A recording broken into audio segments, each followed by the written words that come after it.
दोस्तों, जीवन में मौत एक ऐसी सच्चाई है जिसका हम सभी को सामना करना पड़ता है। कभी कभी हम अपने जीवन की समस्याओं में इतने उलझे होते हैं कि हम यह भूल जाते हैं कि यह जीवन हमसे कभी भी कुछ भी मांग सकता है। भूल जाते हैं कि कभी कभी चीजें हमारे नियंत्रण में नहीं होती। हम सोचते हैं कि मौत सिर्फ दूसरों के साथ होती है। लगता है जैसे हमारे चाहने वाले, हम जिन्हें दिल से प्यार करते हैं, वह हमेशा हमारे साथ रहेंगे, कभी नहीं जाएंगे। लेकिन ऐसा नहीं होता। यह एक गलतफहमी है। हम भी इससे बच नहीं सकते और दुर्भाग्यवश हमारे करीबी लोग भी इस सच से बच नहीं सकते। पर हम अपने किसी प्यारे को खोने के बारे में सोचकर डर जाते हैं। हम ये भूल जाते हैं कि हमारा भी ऐसा वक्त आ सकता है। यह हमें हैरान कर देता है क्योंकि हम समझते हैं कि सब कुछ ठीक है, लेकिन अचानक सब कुछ बदल जाता है। और जब हम किसी अपने करीबी इंसान को अचानक से बिना किसी चेतावनी के खो देते हैं तो यह भ्रम हमें अक्सर भीतर से तोड़ देता है, हमें अंदर से खाली कर देता है। एक अचानक के धक्के जैसा होता है जिससे हम अंधेरे में चले जाते हैं। किसी को खोने का दुख सबके लिए अलग तौर पर होता है। जब हम किसी अपने को खोते हैं तब हमें एहसास होता है कि वह हमारे लिए कितने महत्वपूर्ण थे। उनकी कही हुई बातें, उनके किए गए काम, उनकी हर छोटी से छोटी बात का हमें याद रहती है। लेकिन जब वे चले जाते हैं तब हमें लगता है जैसे सब कुछ खत्म हो गया है। गौतम बुद्ध ने अपने सिद्धांतों में भी यही समझाया है। जैसे सुख और दुख जीवन का हिस्सा है, वैसे ही जन्म और मृत्यु भी जीवन का हिस्सा है। लेकिन दुखों से घिरे रहने वाले इंसान को यह जीवन नर्क लगने लगता है। उसे लगता है कि यह धरती ही नर्क है। लेकिन हम यह नहीं समझ पाते कि सुख और दुख एक ही सिक्के के दो पहलू हैं। इस मुश्किल और दुख भरे समय में हमें यह याद रखना चाहिए कि मौत का सामना हर किसी को करना पड़ता है। हमें मौत को स्वीकार करना सीखना चाहिए और आसपास के लोगों के साथ मिलकर इस समस्या से बाहर निकलना चाहिए। यह हमारे लिए एक अवसर है अपने जिंदगी के असली मतलब को समझने का। तो हम भी एक ऐसी ही कहानी के माध्यम से आपको इस सिक्के के दो पहलू समझाने की कोशिश करेंगे। दोस्तों, जिस तरह मैं अपनी कहानियों के माध्यम से दुनिया में मोटिवेशन फैलाता हूं और कोशिश करता हूं कि आपके जीवन में यह कहानियां काम आए। एक बार गौतम बुद्ध एक नगर से गुजर रहे थे। बुद्ध उस गांव में भिक्षा लेने गए थे।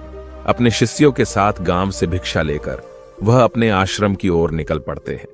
तभी रास्ते में उन्होंने एक छोटे बच्चे को देखा जो अपने घर के आंगन में खेल रहा था और उसकी मां कुछ काम कर रही थी। तभी उस बच्चे की मां ने बुद्ध को देखा, उन्हें प्रणाम किया और फिर कहा, आप रुकिए, मैं आपके लिए कुछ लेकर आती हूं। बुद्ध ने उससे कहा, मेरा पात्र भरा हुआ है, मैं उतना ही लेता हूं जितना मेरे पात्र में आता है, इसलिए आज मैं कुछ नहीं ले सकता। मैं कल फिर आऊंगा, तुम मुझे कल दे देना। बुद्ध ने उस बच्चे के सर पर हाथ रखा और वहां से चले गए। अगले दिन बुद्ध फिर उसी स्त्री के पास आए। स्त्री बुद्ध को देखकर बेहद खुश हो गई और उन्हें एक पात्र में चावल भर कर देती है। बुद्ध ने यह उपहार स्वीकार किया और उस स्त्री को कहा, तुम्हारा धन्यवाद। ऐसे ही कई दिन बीत गए। जब भी बुद्ध उस गांव में जाते, वह स्त्री हमेशा उन्हें भिक्षा में कुछ न कुछ जरूर देती। एक दिन जब बुद्ध उस स्त्री के पास भिक्षा लेने गए तो उन्होंने देखा कि वह स्त्री अपने बेटे को हिलाकर जगाने की कोशिश कर रही है और फुट फुट कर रो रही थी। देखने से ऐसा लग रहा था कि बच्चा बेहोश हो गया है। बुद्ध ने स्त्री से पूछा, बेटी, ये क्या हुआ? तुम्हारा बेटा बेहोश क्यों हो गया? स्त्री ने बताया, गुरुदेव, मेरा बेटा कुछ दिनों से बीमार था। उसको तेज बुखार भी था। मैंने गांव के वैद्य को भी दिखाया और इलाज शुरू किया, लेकिन फिर भी मेरे बेटे की हालत ठीक नहीं हुई। अभी थोड़ी देर पहले मेरा बेटा चलते चलते तेज बुखार की वजह से बेहोश हो गया। बुद्ध ने लड़के का परीक्षण किया और समस्या को समझने के बाद बुद्ध ने उस स्त्री को कुछ जड़ी बूटी दी और कहा, इसे चावल के बीज दबाकर रख देना और अपने बच्चे को इसका रस निकालकर पिलाना। इस तरह वह स्वस्थ बना रहेगा। स्त्री ने उस जड़ी बूटी को रख लिया और बुद्ध उसके बाद वहां से चले गए। एक महीने बाद बुद्ध श्रावस्ती में जाकर वह लोगों को उन पीड़ाओं के बारे में उपदेश दे रहे थे जो सभी लोगों को प्रभावित कर रहे थे। तभी उस सभा में एक स्त्री अपने बच्चे को अपने गले से लगाए बुद्ध के पास पहुंची और बच्चे को बुद्ध के चरणों में रखकर बोली, हे बुद्ध, मौत क्या होती है? उसकी पीड़ा क्या होती है? ये आप मुझसे पूछो। मैं एक विधवा हूं और अब मेरा बेटा, मेरा पुत्र भी मुझे अब छोड़कर चला गया है। अपने बेटे की इतनी छोटी उम्र में मृत्यु किसी मां को ना देखनी पड़े। मैंने आज तक बहुत दान किए, कभी किसी का बुरा नहीं चाहा, ना मैंने आज तक भगवान से कुछ मांगा। लेकिन अब मेरे इस बेटे को देखिए, वह अब ना तो रोता है ना हंसता है। क्या आपने मुझे नहीं पहचाना? बुद्ध ने उस बच्चे को अपनी गोद में उठाकर उस स्त्री से कहा, तुम्हारा पुत्र बहुत ही सुंदर है। मैंने तुम्हें कुछ जड़ी बूटियां दी थीं, क्या तुमने उसे नहीं पिलाया? वह स्त्री बुद्ध के चरणों में गिरकर बोली, हे बुद्ध, मुझे माफ कर दें। वह जड़ी बूटियां मैंने फेंक दी थी। मैं आप पर विश्वास नहीं कर पाई। मुझे लगा कहीं वह जड़ी बूटियां मेरे पुत्र को हानि न पहुंचा दे। गांव के कुछ लोग भी आपको पाखंडी और ढोंगी बताते थे। बुद्ध ने उस स्त्री को कहा कि क्या अब तुम्हें मुझ पर विश्वास है? स्त्री बोली, हां बुद्ध, मैं मेरे बेटे को ठीक करने के लिए हर जगह गई। तब किसी ने मुझसे कहा कि आप बुद्ध के पास जाओ, उस सब की समस्या को दूर करते हैं, तुम्हारी समस्या को भी जरूर दूर कर देंगे। हे बुद्ध, आप मेरे बेटे को कृपया करके जीवित कर दें। बुद्ध ने स्त्री से कहा, जैसे जीवन सत्य है वैसे ही मृत्यु भी सत्य है, उसे स्वीकार करना चाहिए। जीवन एक बहती हुई नदी की तरह है, यह आगे बढ़ता है और इसके पथ को कुछ भी नहीं रोक सकता। जिस तरह एक नदी समुद्र में जाके मिल जाती है, हमारी आत्मा को भी इस कुदरत में ही जाना है। स्त्री बोली, हे बुद्ध, आप मेरी वेदना नहीं समझ रहे हैं। मैं एक विधवा हूं, मेरे जीने का इकलौता सहारा मेरा पुत्र था और अब वह भी मुझे छोड़कर चला गया। अब मैं किसके सहारे जीऊंगी? मुझे ज्ञान के बड़े उपदेश नहीं चाहिए, मुझे केवल मेरा पुत्र चाहिए। क्या आप उसे जीवित नहीं कर सकते?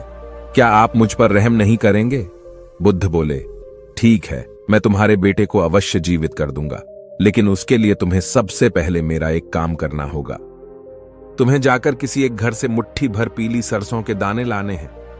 वो स्त्री कहती है, ठीक है बुद्ध, मैं अभी लेकर आती हूं। बुद्ध ने कहा, रुको, तुम्हें ये सरसों के दाने किसी ऐसे घर से लाने हैं जहां आज तक कोई मृत्यु ना हुई हो। उस स्त्री आंसू पोंछकर बोलती है, हे बुद्ध, मैं अभी लेकर आती हूं। वह अपने बेटे को लेकर दौड़ती हुई गांव की तरफ जाती है। वहां उसने एक घर का दरवाजा खटखटाया। गृहस्वामी बाहर आया। उस स्त्री ने उस गृहस्वामी से एक मुट्ठी पीली सरसों के दाने मांगे। उस स्वामी ने स्त्री को सरसों के दाने दे दिए। वह खुशी खुशी दाना लेकर जा रही थी कि तभी उसे याद आया कि बुद्ध ने ऐसे घर से दाने लाने के लिए कहा था जहां किसी की भी मृत्यु न हुई हो। स्त्री ने गृहस्वामी से पूछा, क्या तुम्हारे घर में किसी की मृत्यु हुई है? स्वामी ने कहा, हां, कुछ दिन पहले मेरे पिता की मृत्यु हुई थी। स्त्री ने दाने स्वामी को वापस कर किसी दूसरे घर पर जाने का फैसला किया। दूसरे घर में जाकर उस स्त्री ने फिर से सरसों के दाने मांगे और पूछा कि क्या तुम्हारे घर में किसी की मृत्यु हुई है? आदमी ने कहा कि हां, आज से 10 साल पहले मेरा पूरा परिवार बाढ़ में बह गया था। केवल मैं अकेला जीवित रह गया और अब मैं अकेले अपनी जिंदगी का बोझ उठा रहा हूं। उस स्त्री ने सोचा कि ऐसा घर कहां पर मिलेगा जहां पर किसी की मृत्यु न हुई हो, लेकिन फिर भी उसने कोशिश जारी रखी। उस स्त्री ने हार नहीं मानी। वह पूरे दिन सुबह से शाम तक पूरे गांव में घूमती रही, लेकिन उसे कोई भी ऐसा घर नहीं मिला जहां किसी की मृत्यु न हुई हो। वह स्त्री रोते रोते अपने बेटे को गले से लगाकर बुद्ध के पास जा रही थी। तभी उसे रास्ते में एक शमशान घाट दिखा। उसने वहां जाकर अपने बेटे के लिए एक गड्ढा खोदना शुरू कर दिया। वह गड्ढा खोदती जा रही थी और रोती जा रही थी। उसके बाद उसने काफी देर तक अपने बेटे को निहारा और उसका माथा चूमते हुए उसने फिर उसी गड्ढे में अपने बेटे को दफन कर दिया और अपने आंसू पोंछकर बुद्ध के पास आ गई। बुद्ध उसी सभा में स्त्री का इंतजार कर रहे थे। वह बुद्ध के चरणों में गिरकर रोने लगी। उसके आंसू रुकने का नाम नहीं ले रहे थे। वह बस रोती जा रही थी। जिसे जीवन मिला है उसे मृत्यु भी अवश्य मिलेगी। चाहे राजा हो या रंक, युवा हो या कोई वृद्ध, मृत्यु सभी को आनी है, लेकिन अब तुम उसके अगले सफर के लिए उसे विदा करना होगा। वह स्त्री बुद्ध से बोली, हे बुद्ध, आप सच कहते हैं। पहले मुझे ऐसा लग रहा था कि मृत्यु का दर्द केवल मेरे अंदर ही है, लेकिन फिर मैंने देखा कि दुनिया में लोग मुझसे भी ज्यादा पीड़ा और दुख का अनुभव कर रहे हैं। इस पर बुद्ध कहते हैं, तुम्हारा बेटा कहीं नहीं गया है, वह तुम्हारे आसपास ही है, उसे महसूस करो। यह परम सत्य है। जब तक सृष्टि रहेगी, दुख मनुष्य के साथ साथ चलता रहेगा, और उसका कारण है मनुष्य का खुद के साथ किसी को बांध लेना। और जब तक वह रहेगा तब तक हमें दुख होता रहेगा, और जब तक मोह रहेगा तब तक हमें दुख होता रहेगा। जब कोई वस्तु हमारे पास रहती है तो हमें उसकी कद्र नहीं होती, लेकिन जैसे ही वह हमसे दूर चली जाती है, उसके न होने का एहसास हमारे अंदर गहरी पीड़ा बना देता है और हम दुखी हो जाते हैं। हम जीवन को होश में नहीं जीते, इसीलिए मृत्यु होने पर हम रोते हैं, छटपटाते हैं, लेकिन उसे समझते नहीं हैं। वह स्त्री बुद्ध से कहती है, हे बुद्ध, यह तो सभी को पता है, लेकिन इससे मुक्ति कैसे पाएं? बुद्ध ने कहा, मुक्ति के लिए भी विवेक जगाना आवश्यक है। शांत हुए बिना विवेक नहीं जा सकता। जब तुम शांत होकर सोचोगे, तब तुम्हें लगेगा कि मृत्यु परम सत्य है। तब तुम्हें लगेगा जैसे जन्म होता है, वैसे ही मृत्यु भी जीवन का परम सत्य है। सुख और दुख दोनों को होश में देखने के बाद तुम्हें अनुभव होगा कि ये दोनों ही एक ही सिक्के के दो पहलू हैं। और जब तुम्हारा मन इस चेतना से भर जाएगा, तब तुम ये जान और समझ पाओगी कि जन्म और मृत्यु मिलन और वियोग नहीं है, एक ही होते हैं। वो स्त्री बुद्ध से बोली, ये बुद्ध, आपने मुझे एक नया रास्ता दिखाया है। मुझे अब तक मेरे पुत्र के जाने के बाद अपना जीवन व्यर्थ लग रहा था, लेकिन अब मुझे जीवन का मोल समझ आ गया है। जो रास्ता आपने मुझे दिखाया है, अब मैं उसी पर चलूंगी। दोस्तों, आपने आज के इस वीडियो से क्या सीखा, वह मुझे आप कमेंट में बता सकते हैं। इसी के साथ में उम्मीद है कि आपको आज की वीडियो पसंद आई होगी, तो इस वीडियो को उस इंसान को शेयर करें जिससे यह कहानी सुनने की जरूरत है, और उसी के ठीक बाद चैनल को सब्सक्राइब करें। तो चलिए फिर मिलते हैं ऐसी एक और